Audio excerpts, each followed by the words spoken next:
Dude, that is a crazy cartoon. That's a crazy anime. Berserk? Yeah. Oh, yeah. He passed away, right? The guy. Oh, the writer? Yeah, Quintaro Moira. Oh, no. Yeah. It was one of the longest running manga. He passed away in 2020, and I think his assistant has taken over now. Because people were kind of worried where it would go. Yeah. But he was phenomenal, because what he would do is, he was kind of famous or infamous for long breaks between publishing the stories, but he would go on like meditation retreats, like he would just stay in silence for like long periods of time, and that's why he would come up with these crazy ideas for the book. Well, it's like I never read the manga, Yeah. but the that DVD series is the old school one, and you can't really find it on television. Really? And because the one you see on Netflix and stuff is like, it's just not as good. It's like CG. Yeah. I just don't care for it. So I actually had that, and I'm like, I just can't watch the other one. But that's probably one of my favorite anime series. So are you a big fan of anime? I'll say big fan of certain anime. Certain anime. Yeah, Right. because I love like Quintaro Moira, right? The panels, the pages. He was known for the artwork, because if you look at the pages, they are so highly detailed that it is insane. It's that good. It's just incredibly detailed, like every page. Well, I've heard, and then where these DVDs leave off is where they pick up, and is like the manga continues far beyond. Oh, way beyond. Yeah, because it's like, it's not that many episodes, 20 or something. Oh, no. The manga was going on for like 25 years or something. So, did you ever watch or get to read manga in India, or was that something No. that you came across only in India? In the Only United here, States? but I did read comic books in India. Oh, okay. Yeah. Were they written in the language there, or did you know? No. So they were.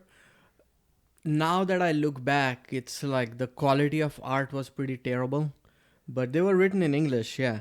Oh, okay. And the first comic book I read was Tintin. Do you know Tintin? Oh, it sounds familiar. Yeah, I think it's a Belgian artist, Herge. Huh. I might be wrong, but Tintin was the very first one I read, because I apparently started to read very late in life. So what I would do is, for some reason, I had an intuitive understanding for pictures.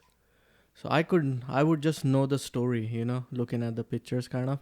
Oh, and well, maybe yeah. that's not a thing. But like No. people were always surprised that I could tell a whole story when I was a kid without being able to read. Well, Like narrate it, The entire language Yeah. that the ancient Egyptians Yeah. used was based on Hieroglyphics, yeah. pictures, Pictures, yeah. which we've come full circle using emojis now. Yeah. It's the same damn thing. It's the same It's thing, just yeah. like if you saw a frowny face on a stone etching. We get it. Or an you know? eggplant. Yeah, eggplant. Yeah, on an eggplant in a cave painting. Yes. Yeah, you would know right away. Well, apparently they were having a good time Yeah. there. But yeah, the funny thing was the comics in India, surprisingly, either they were based on like religious characters or they were historical. And yeah. What do you mean religious characters?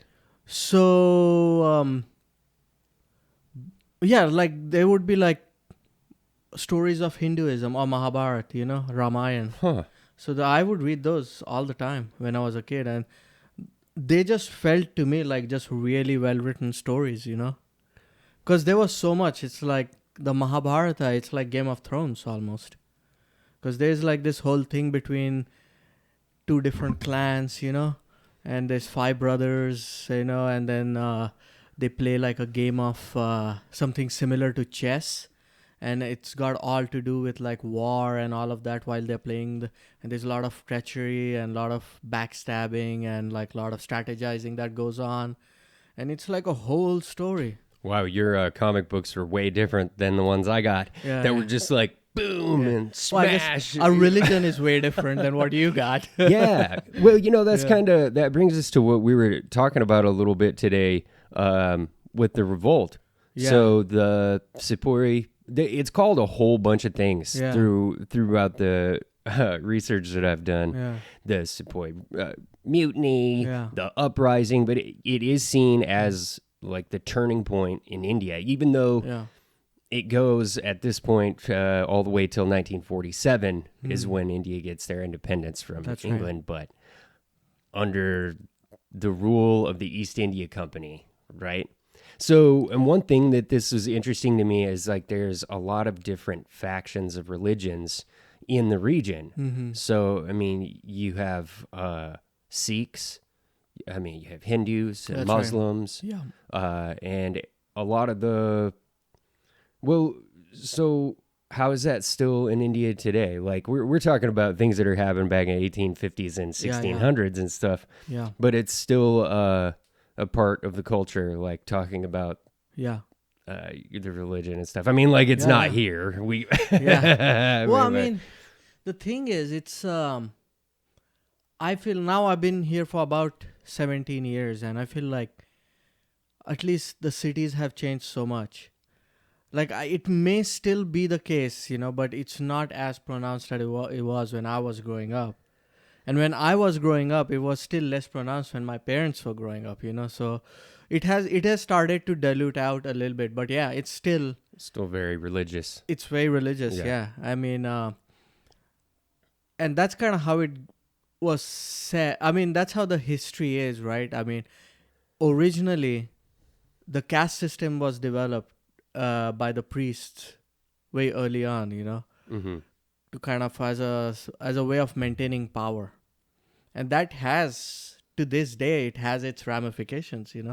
History has consequences, as they say, and you can still feel the reverberations of that. Yeah, and man. but yeah, the thing is, it's kind of good to talk about this because my history knowledge is terrible. So it's nice to kind of talk and learn and discover new things. So yeah, so you were saying the East India Company. When did they first land in India? Do you know? 1608. Oh wow! So it was a very slow encroachment. Completely slow. Like it's just an inching in on the way that rules work in India, piece by piece by piece. Yeah. And usually it's because the East India Company had fought and beat the ruler of the princely state and said, well, now we got a deal for you. Yeah, and at that time, around that time, it was the Mughals that were controlling parts of India. So in the right? early 60s, from 16 to 700, like 1700, Yeah. the Mughals were in control. You have like a very united Mughal empire. Yeah. And there's one, ruler, and all the others are kind of subservient to that ruler. That's right, Aurangzeb, right? Aurangzeb was like the last one. There was a bunch of them, but he was the last one in the rung that held the things together against the English. Wow. But it was like a good deal, it seemed like, between the English and the Indians. Because, well, it feels weird for me to say that, Indians, but it's true. Yeah. Because the trade and the English are very good about dealing with banks. Yeah. So all the bankers in the region were getting their money on time. Massive trade was happening. They actually, I'm not really sure exactly how they got Aurangzeb to issue a firman, which is like a royal edict that says that the East India Company could trade without paying taxes. So once they had that, that's just an incredible amount of money. Yeah. So it allows them to start spending their money more on fortifications, shipyards, warehouses, and this becomes a problem later on. Yeah. Because, I mean, think about it. Not only do you have the English landing in 1608, but I think the Portuguese were the first to land. Yeah. And then you have the Dutch and the Danish and the French, I mean, later on. But you also have the outlying peoples. So you have people in Afghanistan, you have Russia, there was a whole series of wars fought against the people who ruled the lands. Mm-hmm. So the Mysore people, like down to the south, right? Yeah. And then the Matharas up to the north, right? Oh, is it Marathas? Maratha, yeah. Yeah. Marathas. Marathas would be middle India. Would it? Yeah, yeah. Okay. Well, So that's where I come from, like Maharashtra and Maratha. And my native language is Marathi. okay. Yeah, so Maratha and Marathi, kind of. Yeah, that go hand in hand.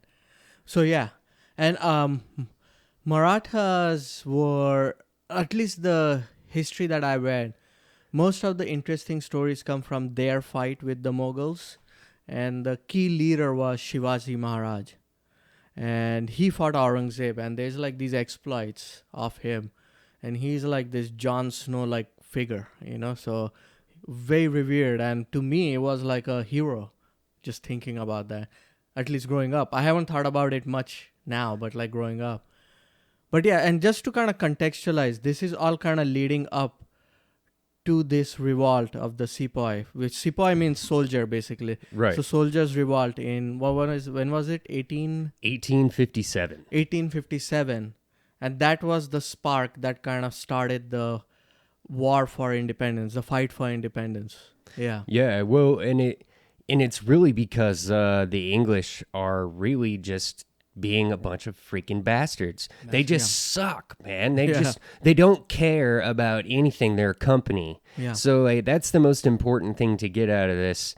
Abhishek Kulkarni. We're running, so we might as well introduce you. A comedian. I'm James Manning III, of course, and this is history and whatever. But we're getting right into it because it's such an interesting turn of events. And the reason why I'm talking about some of the things leading up to it is just because they are exceedingly disrespectful through this entire time. I mean, they just kind of work with Aurangzeb because he's got all of the men under his control. He's got a large army. They're working well together. There's a million looms in India. Everybody's trading textiles, spices. So they're getting even more rich, even though the Mughals were exceedingly rich. Oh yeah. Already. But so you have Aurangzeb dies, and then you have a whole bunch of fragmented states. Yeah. Like everybody wants their own piece of the pie, and there's nobody who's really in charge, which allows the English to kind of move from district to district, taking how they kind of see fit. Because the reason why they're able to do this is because their military equipment and technology is superior. So a lot of times it's just easy to run through a lot of these armies. I mean, if you're talking about an automatic gun of any sort against muskets, you are in trouble. That's right. Yeah. And even things just like kneeling. Yeah. Kneeling down so that you have one row behind and a row in front, and they fire and get up and move and fire, get up and move through the ranks. I mean, this kind of technological innovation isn't something that we think of as extraordinary. Yeah. But in those days. Back in the day, yeah. Yeah, because, I mean, we're talking about the only reference you have that's going on around this time is like the Civil War. Yeah, yeah. I mean, so American think about Civil War, the technology that the Europeans have. Yeah. Is always a little bit ahead because they're fighting and taking things throughout the world. It's just how it works. And that's, to me, is also very interesting, especially about this whole thing, because like we said, East India Company came in 1600s, and it still took over 200 years for that spark of something to happen. And what's interesting is like what kind of led up to that spark. And that spark itself is so interesting, which we'll talk about. So I don't want to give out spoilers. It's such a unique event. It's such a unique event. But we'll get to that. Like what caused that uprising, the first one. But like leading up to that this is so interesting that they were paying taxes initially, and then they kind of stopped. Yeah. Right? And what's interesting also is how it mirrors the multi-corporations, multinational corporations today, like something like Amazon. Like you're saying, they would buy shipyards in the East India Company, and it just feels very reminiscent of what Amazon does with like their warehouses. Oh, it's the exact same thing. Right. It's the same playbook. Oh, yeah, because these guys wrote the playbook. Yeah. because it was one of the first 4 or 5 joint stock corporations in the world. Yeah. So they didn't even know the power of corporate money then. They just had a good idea and they saw that it was working. Wow. And they really with this charter from Queen Elizabeth I, they were able to just go and start trading. And it's, nuts how they were able to move from, but Yeah, so a lot of the friction comes from the fact that they have these fortifications and they're fighting like the Portuguese, and then who's in the middle is whoever lives there. Yeah. And the companies, their losses are limited. Yeah. But if it's your house, now your house is burned down and you got nothing. Yeah. Or you're just caught in the middle. So it was a big problem for India at the time. So this was like after the Farman. Well, before, during, after, because yeah. they fought with the other factions, not only the factions that lived there, but the factions that came in the other trading companies. I see. Yeah. But the Mughals this was all in the interest of the Mughals. That's why they basically were letting them do the trade. Well, Is that correct? Yeah. And then, after Aurangzeb, you have another guy who I'm trying to remember his name exactly. There's so many names and a lot of things that go through, but he does stand up to the East India Company and say, hey, you got to start paying your taxes. Yeah. You got to, you can't write disrespectful letters to our rulers anymore. You got to straighten up, basically. But they just told him no. They were like, no. Yeah. There was a battle that was fought. Yeah. So it was basically one of the big ones was the Battle of Plessy. So the Battle of Plessy was the one that basically they just got really into the politics of the region. Because what this does is they beat these 3 rulers in, they're band together, they all get beaten, and they go to the one who's in charge of the region and say, well, this is what we got for you now. Because you lose, you're either going to do what we say or we are going to exterminate you. That's right. You've already lost. You lost, yeah. So now you give us the Diwani of Bengal. Yeah. So with the Diwani of Bengal, that means they can collect taxes from the region. Yeah. And if you're just exporting money. You're not That's paying right. to export it. You're doing trade you're buying goods levied off of the people there. Yeah. And then you sell it at an exorbitant price and and all that goes back to England. Nothing right. stays. Yeah. And that's just kind of an example of how they use the rule of law to sort of just work their way in. Yeah. And defeat people militarily and give them, hey, this is how we're doing it now. So it's such a strange progression because through the whole thing, this is like 80 to 90% Sepoy soldiers. I mean, Hindu and Muslim people who are employed by the company who are doing a lot of these things. So they are the ones who are enforcing all the rules. They're the ones. They're the army. Wow. You know, and it's a company. Yeah.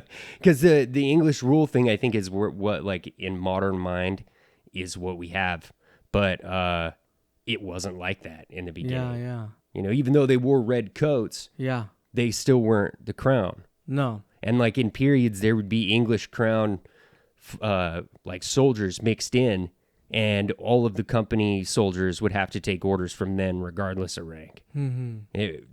So there's a weird dichotomy there. Yeah. And usually the East India Company army was larger than the British army. Yeah. Just because it just goes crazy. Money. You've got tons of money in a corporation. What happens? They just do whatever they want. They will do whatever, You buy off politicians. Like at some point, they have like 40% of the politicians, like in British Parliament, are on the payroll of the East India Company. Wow. Yeah, and it's like a small office in London with like 35 people basically ruling an entire country Wow. from London. London, yeah. Yeah. So I mean, it's like the lobbyists, right? For the oil, oh, big pharma, yeah. these guys wrote the book on all that. They wrote the playbook, yeah. Yeah, and this is why I started calling it "fuck around and find out," is because when I started looking into the revolt, I could not. I had to go back and look at the East India Company because it's all they're doing. Yeah.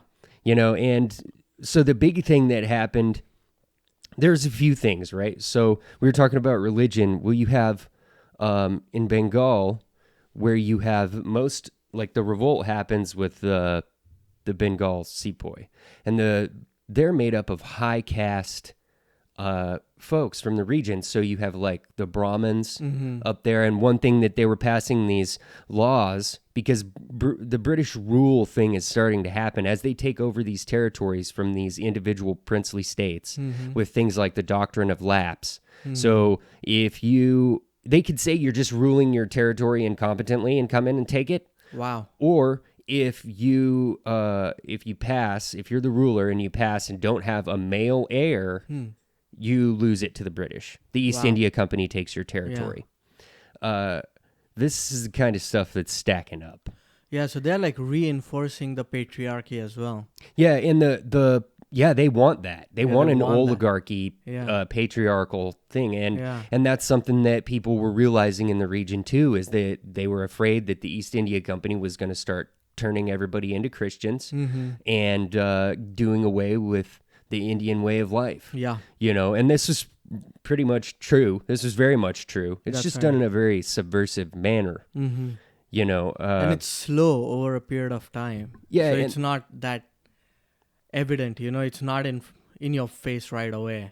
Yeah, they like introduce I was trying to find it here. It was like a General Services Act, I believe is what it was called, but with that it had a chance to send some of the Brahmins overseas to fight, which would mean they could lose their position in the caste because it was like taboo to go overseas for the Brahmins. So this is all stuff. And even though the East India Company said, oh, this is only for new people who sign up, like they just weren't, it's like, come on, we don't believe that. And I mean, moving right into it, the infield rifles were introduced. And with the infield rifles, they had a new cartridge that it was a paper cartridge that had your gunpowder and your wadding and your bullet all in there, and you have to actually like bite it off and then pour it down the rifle barrel because they're muskets, and you pack it down. Well, I was watching it today.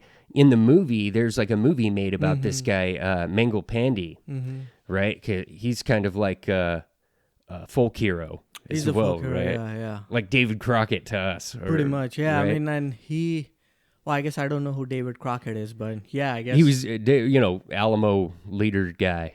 He was like a politician. I mean, it's about as much as I knew about Mangal Pandey. Yeah. I mean, I barely know about the Indian history, so the words you're saying. Well, I mean, I think usually it's like, I don't know, folk heroes. Folk hero, yeah. Folk hero. No, he's definitely a folk hero, and plus he was the one who was the first one to kind of say something, or at least first one to be taken seriously, because I guess people had talked about the cartridges before. Yeah. Well, I guess it had been introduced like 3 years before, but in the movie, it portrays like some of the like boxes of the cartridges are spilled on the ground, and the dogs run up and start like sniffing them and licking them, and everybody's kind of wondering what that's about. Yeah. So it's kind of, there's a discussion, a suspicion that these new cartridges are greased with cow and pig fat, which of course, like that's not huge taboo. Taboo. So it's against Hindu and Muslim religion, Muslims, both. Yeah. Just to intake it in any way. It's a religious double jeopardy. Because pork and cow, Pork and cow, and neither one. Neither one, yeah. It just can't go in your mouth. You can't none at all. Yeah. Right. Okay. So they start having these exercises. They introduce the new rifle, and there's a bunch of these talks that are it's like exactly how it's supposed to be in the Army. If you go up the chain of command, if you have a problem, and there was like 3 years of this where they're going back and forth talking about, hey, this isn't cool for our, people, because we accept everybody in the Army. It's just kind of like an open acceptance policy. Of course, because you need soldiers. Who cares, right? But it was a very orderly civil disobedience within the Sepoy. Wow. It seems like. Yeah, that's true. They're ordered to bite the bullet, which is actually where they think the term comes from, to do that. And they like dipped them in water and stuff to see if there was oil or grease. It would come off and be in the water. And they suspected that they might have even ground up like cow and pig bone that might be in the paper itself. Yeah. So there was just a lot of uneasiness around these cartridges. Yeah. And they're ordered to, hey, step forward, one of you, and do this. And eventually it just doesn't happen. Like Mangal Pandey is ordered to do that, to fire these, to load and fire. He refused. And they ordered again, and now he refused. And eventually it came to, from my understanding of the story, he like struck the officer who was commanding him, and then tried to incite a riot amongst the rest of them. And he only got like one dude who kind of restrained the white officer. Like that was it. The rest of them were ordered to do so and wouldn't. They just wouldn't. And then Mangal Pandey at this point, seeing that he doesn't have the backing of the rest of his men, somehow takes his shoe off, points his rifle to his chest, and pulls the trigger with his toe and shoots himself in the chest. That's right. Yeah. But he doesn't die. No. We talk about how shitty these rifles are. Yeah. Because what in the hell? I mean, that's the basic story of what happened with Mangal Pandey, and then he doesn't die, right? And they put him in prison and then hang him the next day. Yeah. Right? So, April 21st, 1857, Mangal Pandey was hung. The 24th, there were a bunch of sepoys who were ordered to do a live fire exercise, about 90 men, right? They were all ordered to bite the infield rifle ammunition, and they refused. So all but 5 of them refused. I see. Wow. Yeah. And, well, they can't have this kind of dissent in a military organization. So what they did was they actually ceremoniously stripped them of their uniforms and imprisoned them all. Wow. This did not set well with the rest of the Sepoy. Yeah. Because by the next day, on the 25th, they actually went and busted them all out of prison and raided the armory and killed about 20 English people. Wow. I mean, that's interesting, right? Like how the avalanche starts. Because it's one guy, then 5, and then all of them, slowly, then 20. Well, it's like it just kind of, and it was one day to the next. Yeah. It was just too much. Yeah. And it was all very orderly in the beginning. Like, there wasn't a bunch of hoopla about it. It's just, it kind of crossed that threshold where the English just aren't listening at all. And it's so interesting because it's so easy. I wonder what would have happened, alternate history, if they would have just been like, hey, listen, guys, totally understand this, our bad. Right. Let us, we have all this technology. Let us figure out something different, so that we don't have to use cow fat or pig fat. But they were like, no. Yeah, and I guess what they said is that they just, hey, you guys, there isn't cow and pig fat on there. Nobody believed them. Yeah. Nobody believed them. Yeah. And then they just ordered them to do it anyway. And and that's kind of the air that the English have in this entire thing is they don't care. They don't care, yeah.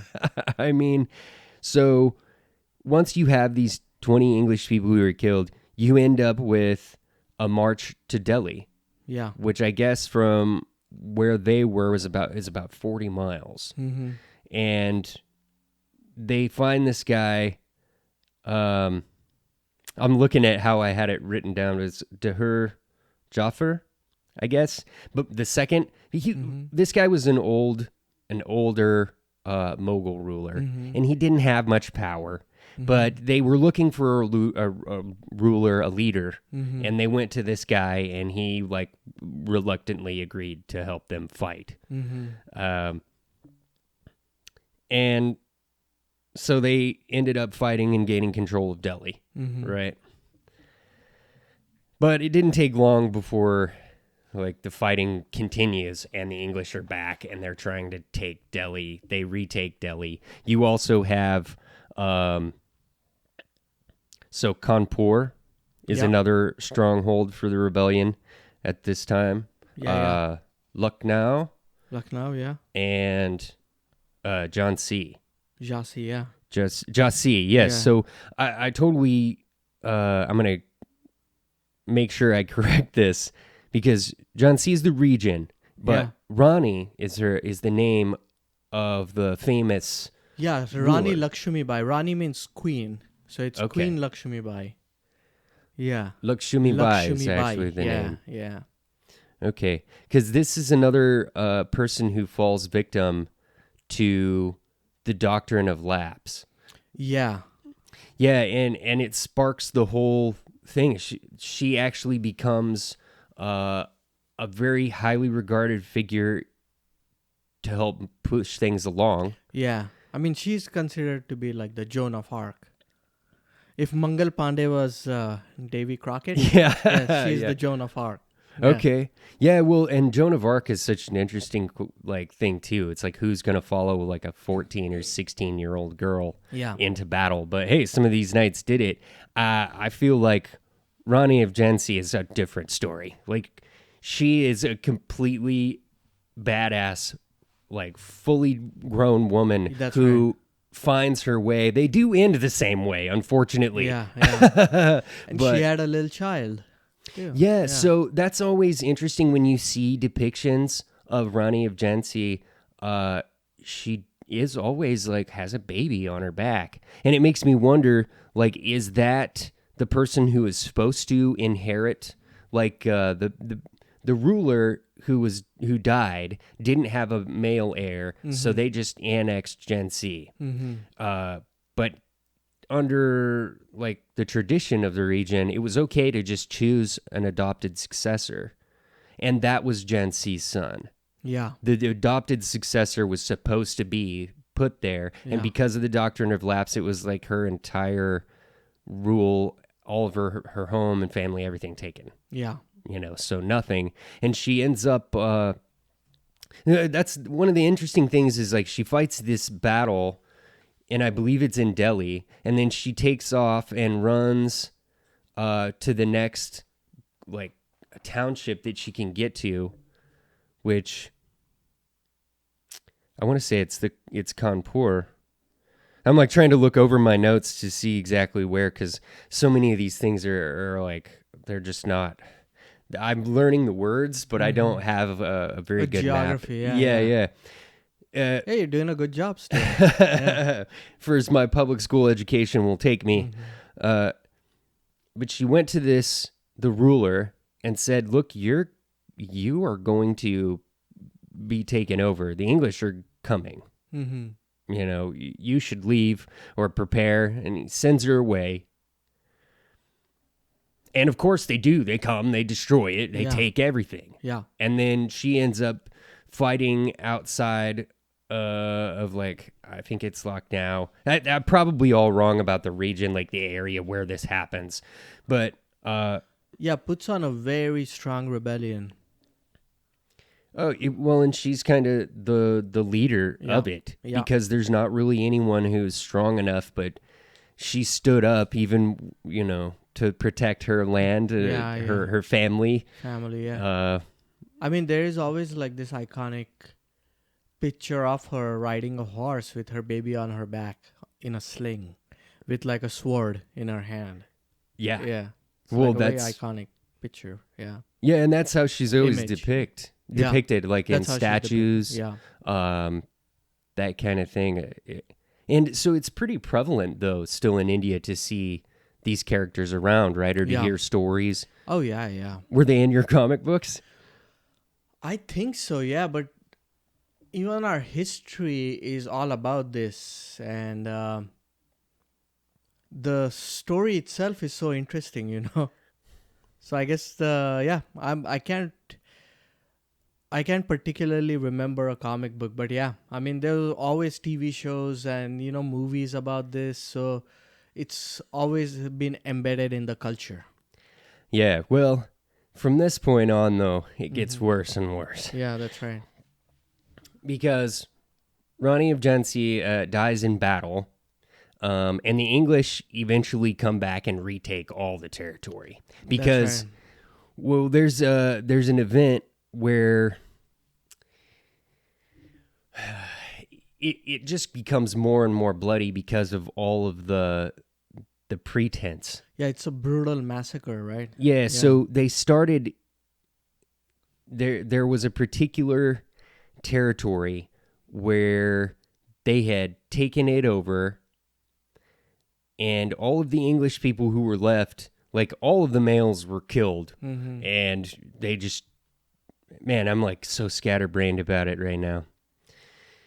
But they ended up having like the leader of the English folks in the region. He talked with the guy who was in head of the revolt and said, hey, we're going to let you live.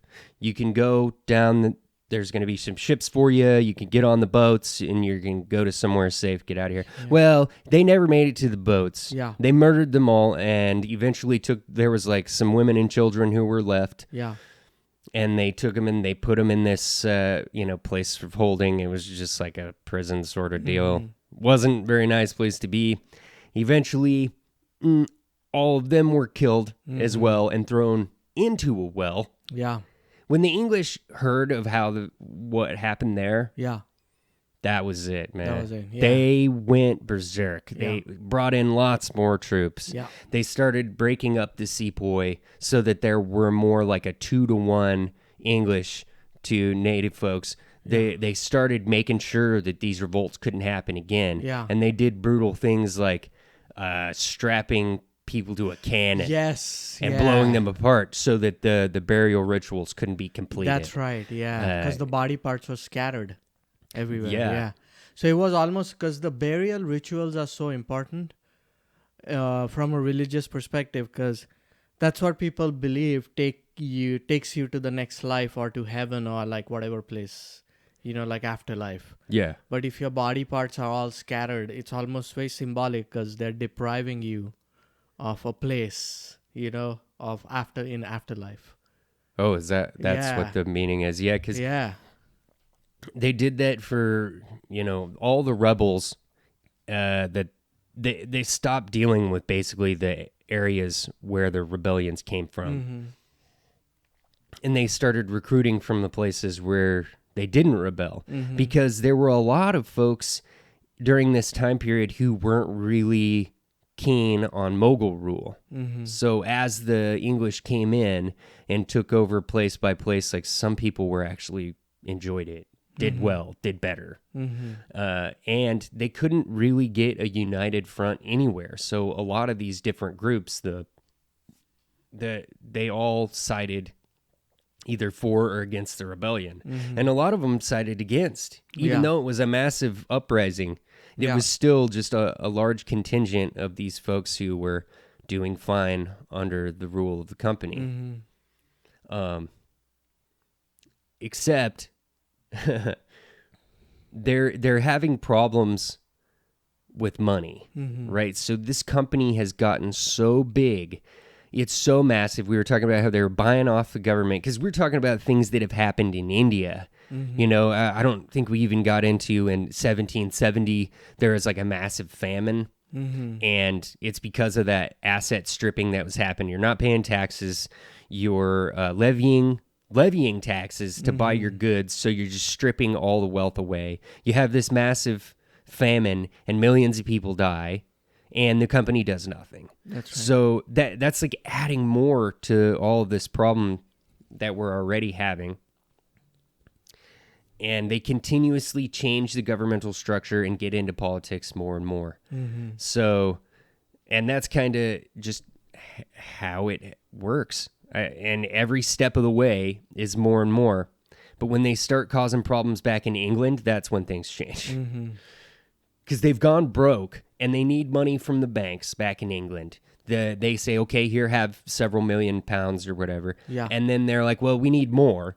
Yeah. Because if you're a major corporation with all those shipping yards and everything, if you're losing money, Yeah. you lose so much money. Yeah.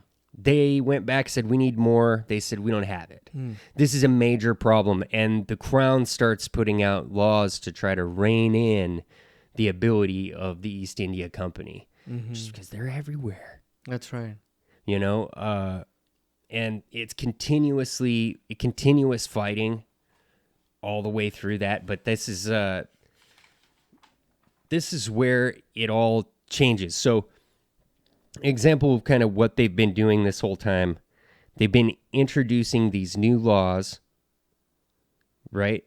The Doctrine of Lapse, the Religious Disabilities Act of 1850. Mm-hmm. So this is like they're trying to get people to change their religion. Mm-hmm. Oh, yeah. They're like, hey, we'll give you some sort of bonus if you come and be this religion instead of something else. Yeah. They were like actively trying to get people to stop being Hindus and Muslims. Yeah. You know, it's just the Which economic. is crazy, yeah. They're just finding new ways to economically exploit. And then, it's just such a complex issue. Yeah. And it just continues to go on. And if you look at a map and you look at like the conflicts that are fought, they are going from place to place, fighting with every single different entity, and eventually take the place over like that. Through governmental structure changes, then there's a point where they introduce like a new Supreme Court. Mm-hmm. And then you have presidencies at Bengal, and that's where like the main president is. And through those, they have English people who run it, and it leaves everything kind of in the defensive sort for raising armies, all that to England. None of the princely states can raise their own armies, but the thing is, because of all of this different stuff that's happening, the Crown is unable to control them. In 1858, they actually pass a law that rolls up the East India Company. Mm-hmm. They put an end to the East India Company. The Crown does, because of just like how massively in everything they are. They're taking over politics in England. They're taking over politics in India. Yeah. And not only that, what they're doing is they're so corrupt that there's all this outside trading that happens, so that the Crown's losing money even because of illegal trading. Yeah. So Crown starts to feel the pinch, and that's when they're like, all right, we got to do something about this. Yeah. Because you have guys that are a part of this East India Company that are more wealthy and powerful than the Crown. Mm-hmm. Yeah. Yeah. So, and that's what ends up lasting until the 1858 is when England takes over, and the Raj system is instated.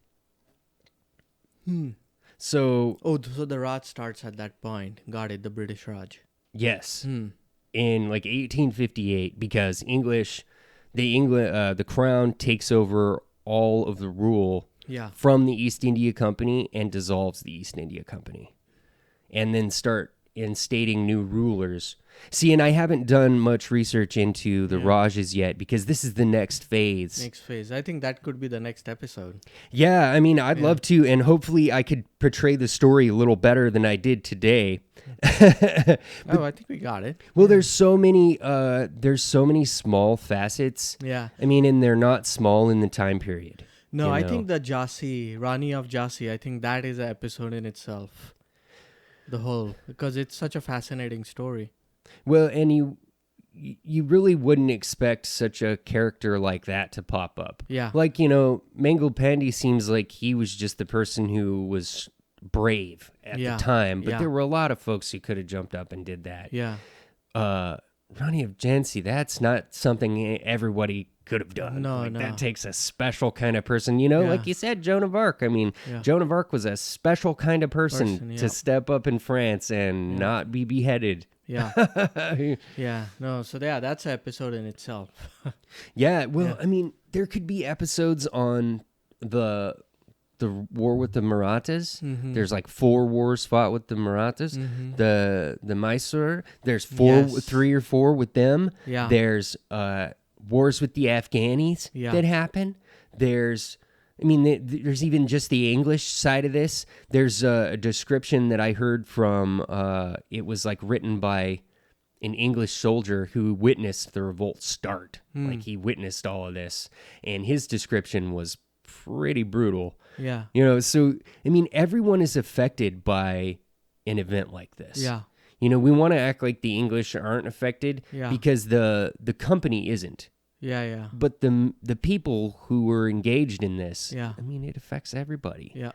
And a few of the characters that rise to the top are like Jancy, you know, because you have all these individual tragedies that happen, but then it seems like history latches onto heroes. Yeah. You know, certain people who went beyond what could be expected. You know, like only certain folks could step up and do that. Agreed, yeah. Yeah. Well, and then like, so when did you first hear the story? Just because I'm interested in how it's still involved in your culture, because I mean, we're talking. I mean, you know. Can't remember when. It's just always been part of. Yeah, I guess it's always been part of my consciousness ever since I can remember, because it's part of history, and that's what you kind of grow up learning. Are there like statues and things? Where you're from that you used to see, and especially like I said, Shivaji Maharaj is like very big, and he was the one who fought the Mughals. So there were like folk stories about him, you know, because he was a very young guy who kind of took over the crown and then fought against the Mughals. And there's like stories of like his horse and, you know, their friendship, like the horse and him. So there's always like these exaggerated stories, you know, of heroes that you hear. Well, and that's so funny because I've always thought that you know, we want to act like we're different, but we're really not, because that reminds me of, you know, some of the older cowboy, the Lone Ranger and stuff. He, you know, where they whistle to their horse. There's Zorro. You know, it's like the horse was. Well, of course, you know me. I love horses. I know a little bit about farrier stuff, and horses are a part of our history. And without them, there's a lot missing. Yeah, that's a very interesting point. And the other thing that I've seen is it was a bunch of Saudi people. Okay, I saw this video, right? And they all have like the red checkered headdress on, you know, long robes. And they're all out in the desert and they're shooting their guns in the air, dude. Just like, no. And they're all partying, having a great time. There's no beers. But I'm like, look, if you put some Pabst Blue Ribbon in their hands and put a cowboy hat on there, those are the same folks, okay? We just differ a little bit in the practice of it. Like, I don't know. Everybody's got some Kalashnikovs. I mean, you don't even have to change the AK, you know? It's just the same. And it's just funny. That's why I had to be like, oh, Mango Pandy, well, that reminds me of something from my culture. Yeah. Davy Crockett, you know, he's got the coonskin cap, and he's like a pioneer, and he was one of a politician known for being like a rugged politician guy, you know, because that's kind of like the archetype that America wants to portray on their people, right? Yeah. In India, it's the same thing. Like, I mean, you have archetypes. Human nature, you know? Yeah. It's the same everywhere. Stories are different, you know, but the soul of the stories is always the same, I feel. Yeah, and isn't it interesting how, like, it's always the Jedi versus the Sith, though. Oh, Sith, always, Light versus the dark, Yeah, and then the people who rise up are the ones portrayed Yeah. as the Jedi, you Jedi, know, yeah. and it's weird that we need a Disney reference to really get to the crux of the Yeah. matter, but that is, it seems like the folks that people regard highly Yeah. are the ones that shine, and Yeah. they're never Sith, Yeah. right? Yeah, Like, yeah. No. Nobody wants to think of themselves as the Sith, you know? yeah. Yeah.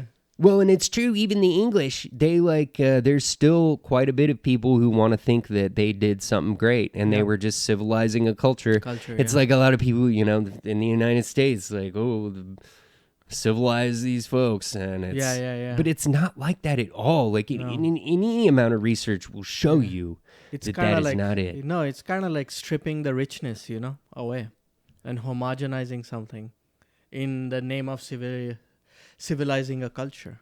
Oh yeah. Right? I mean, you're taking away traditions, you're taking away art, you're taking away culture. Yeah. Yeah, and a lot of a lot of really famous Mughal treasures Yeah. reside in England. England, yeah. Like, and from what I understand, there are more treasures in a castle in Wales than there are in like the national museums. Wow. And they still, you know, they don't They're want to not gonna admit. return it. Yeah, they don't want to. Yeah, there was a stand-up comedian, James A. Castor. He has that joke. He's like, yeah, we just took things, and generally when you take things, you return them. But when you ask us, we are like, no, we are not done looking at them.